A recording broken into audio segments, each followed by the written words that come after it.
Lamphel gi Akoibada Leiriba Iram Nalla Amadi Khong Sengdokpagi drive ama ngasi Lamphel Area Peace and Development Committee amasung COCOMI gi thoumee singna Pangthokhre cleanliness drive aduga mari leinana Lamphel Area Peace and Development Committee gi convener David Khuman Chana hai ngasi dagi hauraga Lamphel Area Peace and Development Committee amadi COCOMI anina punna chathariba cleanliness drive asi lakliba tang kun mathoi fawba chathagani Cleanliness drive asida Lamphel area da Leiriba Khong Amadi ising maril sing matam sangna phunjillakpana maram oiraga khusemgi oiba ising ichau tattana thokliba asi kharada oirashu kokhannaba honagani Lamphel part area da Leiriba miyamnasu ising da phattaba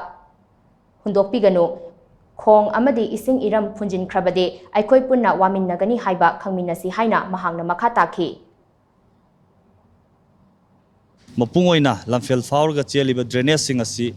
aikoi matam sangna phunjilakpa isingi chel taptharakpana Lamphel gi area da khusemgi singi sauji thengnariba Lamphel de khundaminariba tongan ba furup kanglup ki chilinaw mayamna wariba si kharmakhai da warabasu phananabagi pandamda Lamphel area development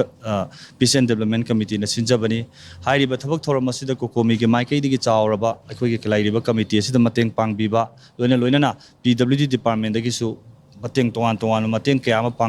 pangbiraga hairiba thabak sing asi aikoi pangthoksabani aikoi numit humni chupna aikoi leptana aikoi pangthokani masida phawba hairiba drainage sing asi cover tobungam dragadi amuk atopa another matam ama lepaga muk pangthokani